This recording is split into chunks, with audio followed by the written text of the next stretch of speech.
Yes. Um, you're right. I think that the speech, the scheduling of the speech was, in my view, designed to bring down the level of concern about the war and to control or contain the oil market, and to dissipate some of the criticism and from the opposition that Trump is facing. I believe that it was presumed that by the time the speech was made, there would be some indication of forward movement on the various mediatory or ceasefire efforts, and which is what he could announce. But in the event, what I believe they have encountered a strong opposition or resistance from the Iranian side to any acceptance of a ceasefire or any agreement on the Strait of Hormuz. And therefore, in the speech, he didn't have anything good, so any good news.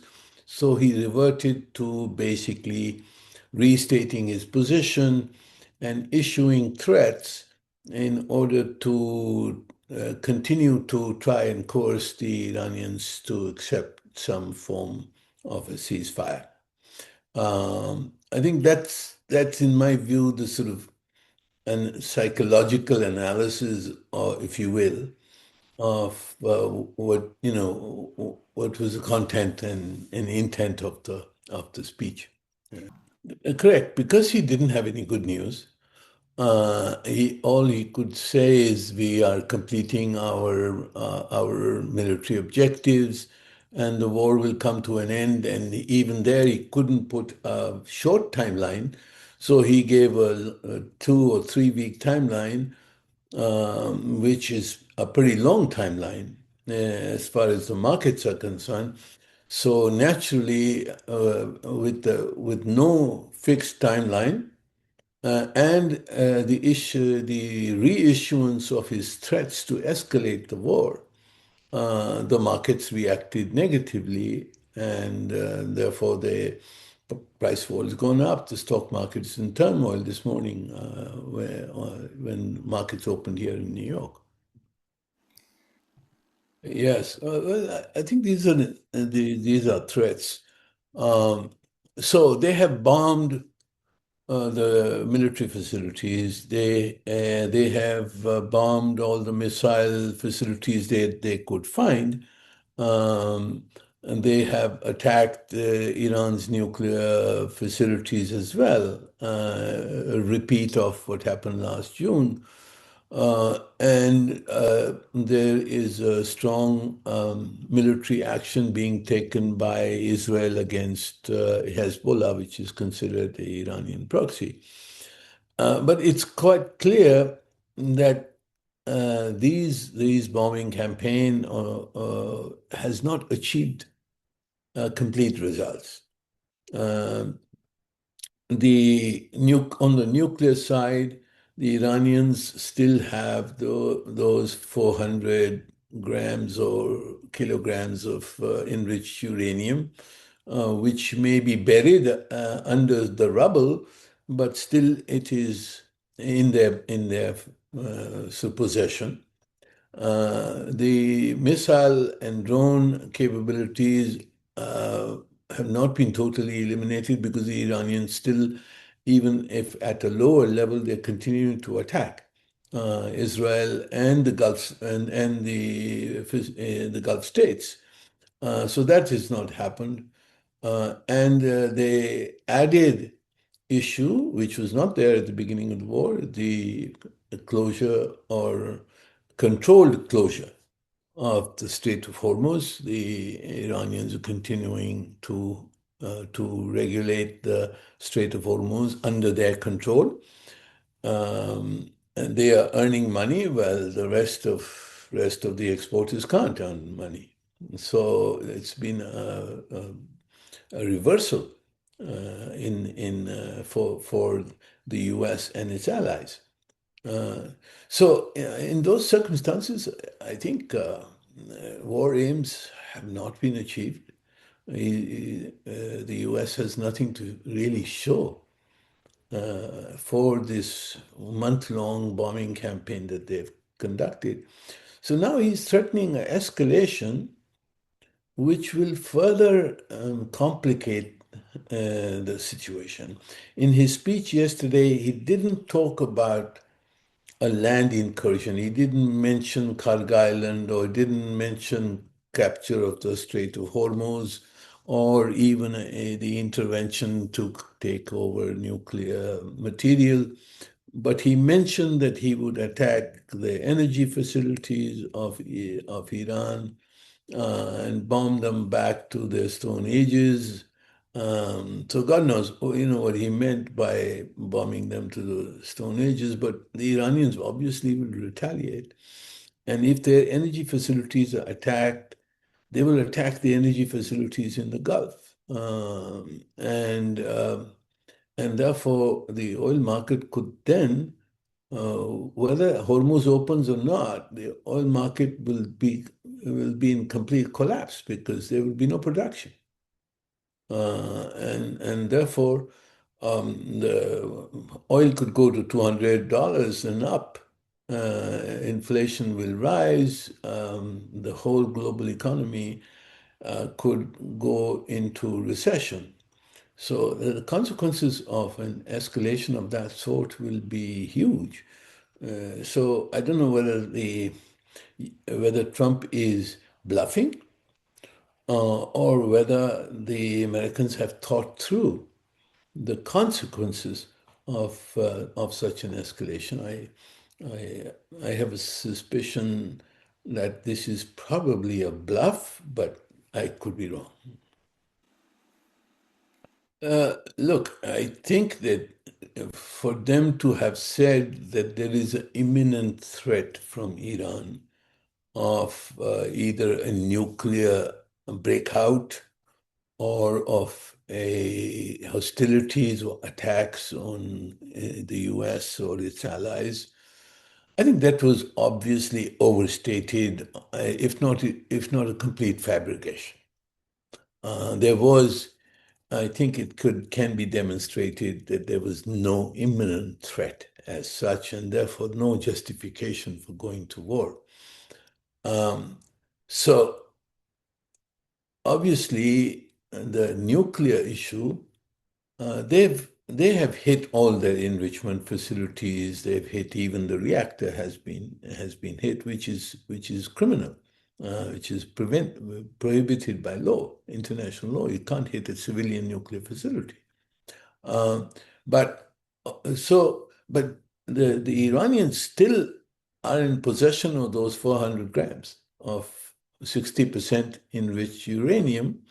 And if they remain in possession of that, and at a later stage they are able to find some enrichment facility or construct an enrichment to bring it up to 90%, then they will have bomb-grade material, which could indeed be used to, if they decide to go the nuclear route, they have one of the ingredients is now available to them if, after this war. So I think the nuclear issue will continue to be a major problem, even after this war ends. But on the other issues, on missiles and so on and so forth, those facilities, even if they are damaged, they can reconstruct them at a later stage. If Israel is not given a free hand to keep going periodically and bombing them. But at some stage, I think the other great powers will have to take a hand in this. The Russians have been helping the Iranians to some extent, targeting information, provision of drone technology. And this has all been reported. The Chinese have been more distant, but Chinese technology is at play.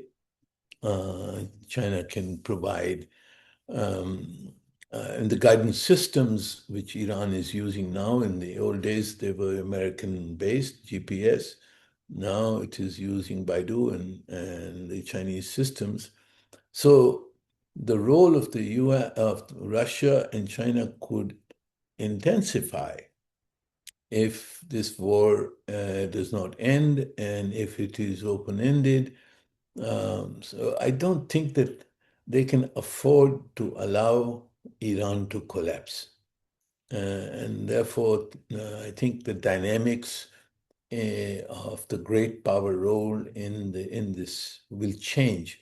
I'm not exactly clear how it will change, to what extent it will change, but it is quite clear that both Russia and China are now at a stage where they are displaying their interest in the outcome of this conflict.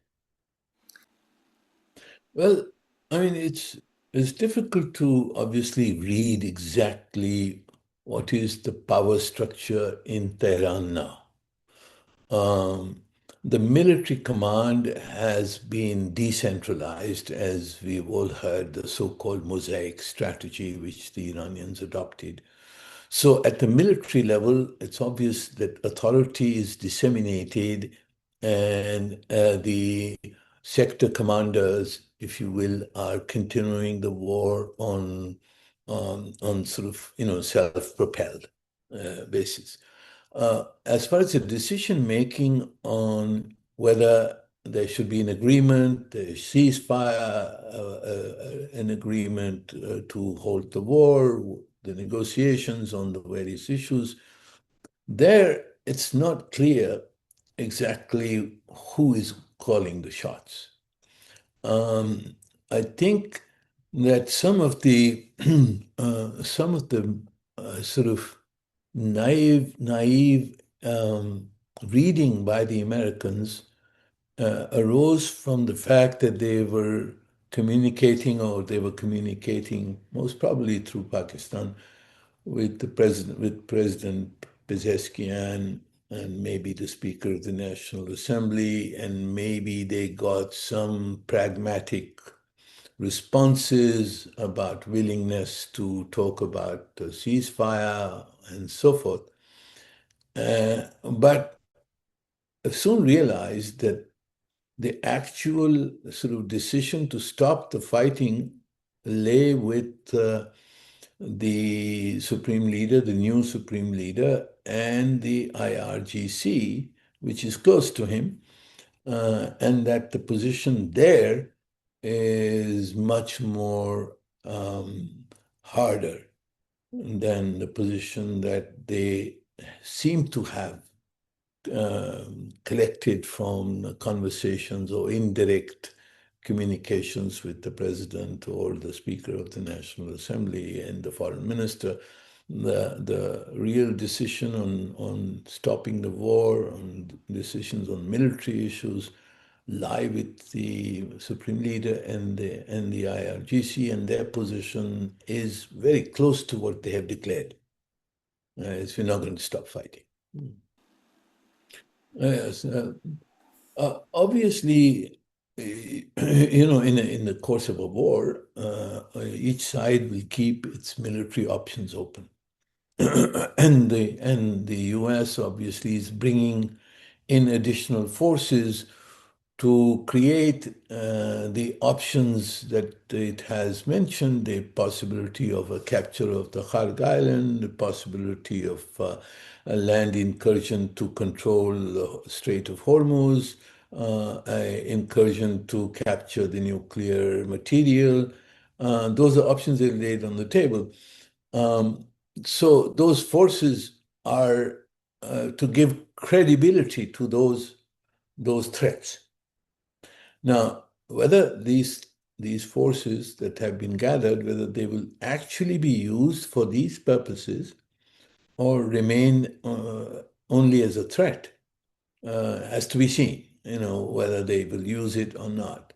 I think a lot of people are advising the US, at least from media accounts, that a lot of people are telling the US administration that a land incursion will be ill-advised because the Iranians will react very strongly. There would be casualties. America cannot sustain large number of body bags coming back. Opposition to the war will intensify. So I think they're being advised that land incursion will be difficult.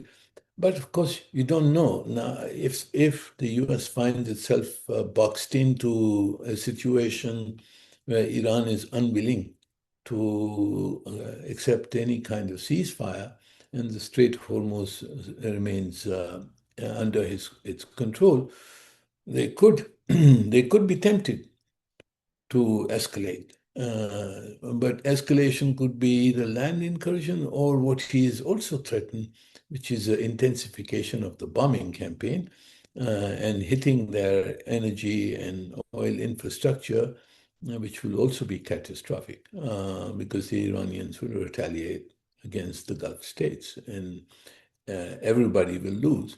So I think that's what he means about the Strait of Hormuz reopening automatically. I think one has to see if the fighting stops. The Iranians, if the US and Israel stop bombarding them, the Iranians may go on for 2, 3 days or more to launch a few or more attacks on Israel and so forth. But at the end of the day, they would be satisfied stopping the war, but continuing to control the Strait of Hormuz. Because from the Strait of Hormuz, they are selling oil. They are benefiting from the rise in oil prices. They are imposing a fee on the traffic of tankers. I'm told about 2 million per tanker. So they're earning a kind of huge windfall profits. Uh, and those windfall profits, obviously, they will want to use to reconstruct the country and so forth. So the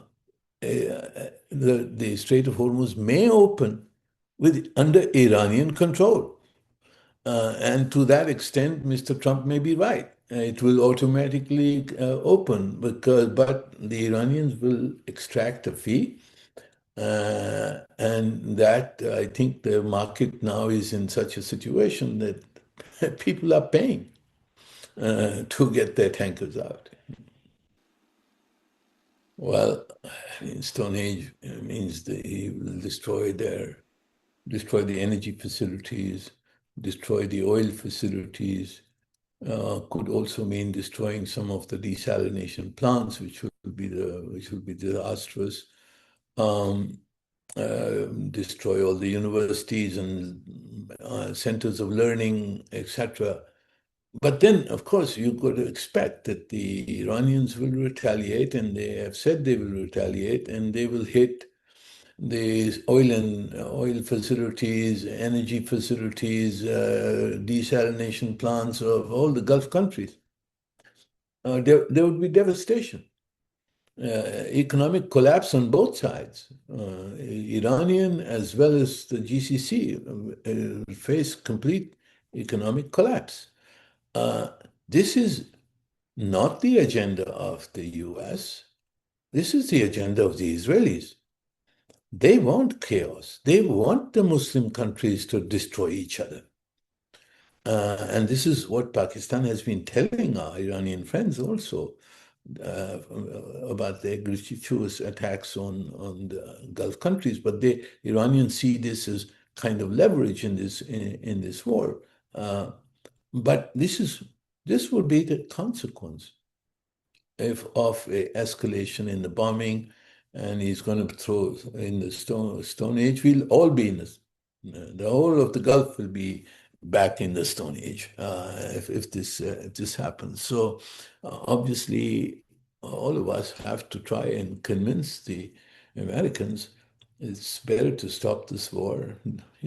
Just declare victory and leave and let the region sort out its own problems, and please keep the Israelis away from us. Well, declare victory and leave. uh, I think the greatest risk would be to Trump internally because all his critique in the U.S., both from the left and the right, will say the left will say you fought a useless war. The right will say you didn't finish the job. So he's going to face a lot of criticism, but the alternate option is escalation, whose consequences will be even worse. Not only for the region, certainly for the region, but for the global economy. I mean, you can imagine if 20% of the global oil flows are finished for the next, it would take another 5 to 10 years to rebuild these facilities and come back. For 5 years, if 20% of the oil demand is not met, you're looking at like $200 oil prices, which is going to trigger a global recession. And this will collapse the economies of many countries. And the best placed in that situation will be Russia and China. So, I think the Americans had to calculate the consequences of escalation, and the consequences of declaring victory, in my view, are much more manageable than the consequences of escalation. So hopefully they will calculate this, and at some stage, um, they may just say, "Oh, we've achieved regime change, and we've decimated the Iranian military capabilities. It's no longer a threat, so we've achieved our objectives. We are ceasefiring." They could do that, and it would face criticism here internally, but it would still be better than a criticism which will come when the whole global oil economy collapses. Well, I think no matter what happens, whether there is escalation or there is a ceasefire, the Israeli-led movement to destabilize Iran will continue. And there we should have no illusions.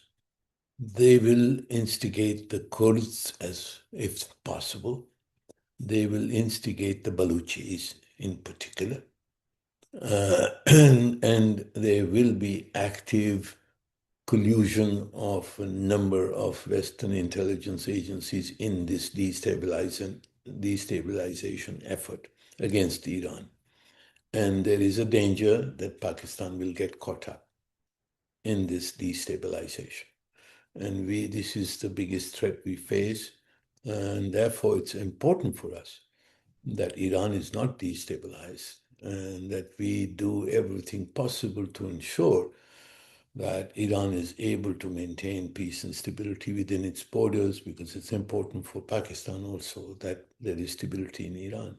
Can you imagine if there is instability in Iran, Iranian Baluchistan, we have Afghanistan on our hands at the same time, and India breathing down our neck from the eastern side? It would be a huge challenge for Pakistan. Yeah, I think our friends in the Gulf are caught in a dilemma. They have advised against the war rightly because they were aware of the Iranian threats that if there is a war, they will attack U.S. facilities and bases in the GCC countries. And therefore, they tried very hard to try and stop the war and prevent the war. Once the war started and the Iranians started attacking GCC facilities and went beyond, not only to attack the American bases, but also attack some civilian facilities in the GCC states. The reaction among GCC states was different, variable. UAE adopted a very sort of hostile stance that, Iran has to be controlled. And to some extent, some of the other Gulf states as well.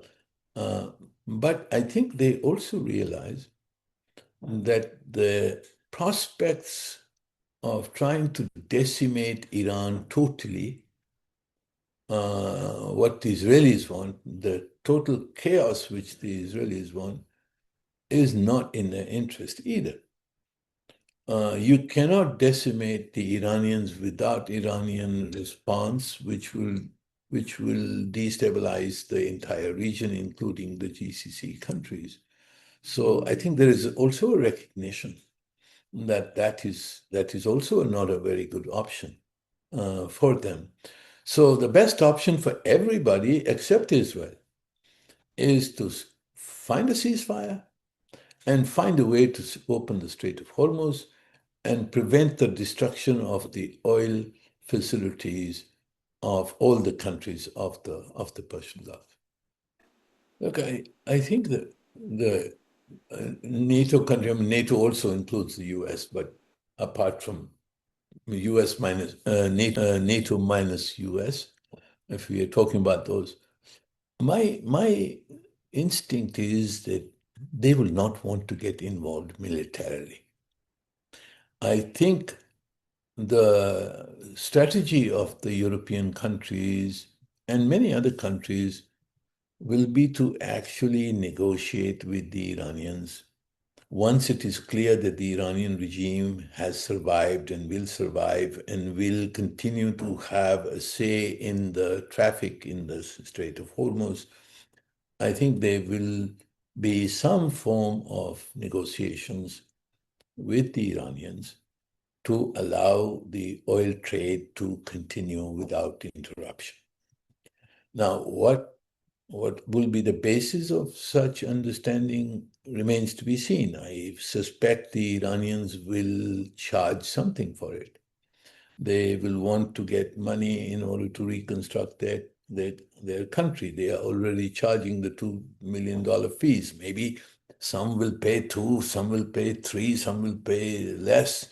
But it will be something that the Iranians will want in order to allow the traffic to go forward. And if it is a peaceful solution. There is no military solution.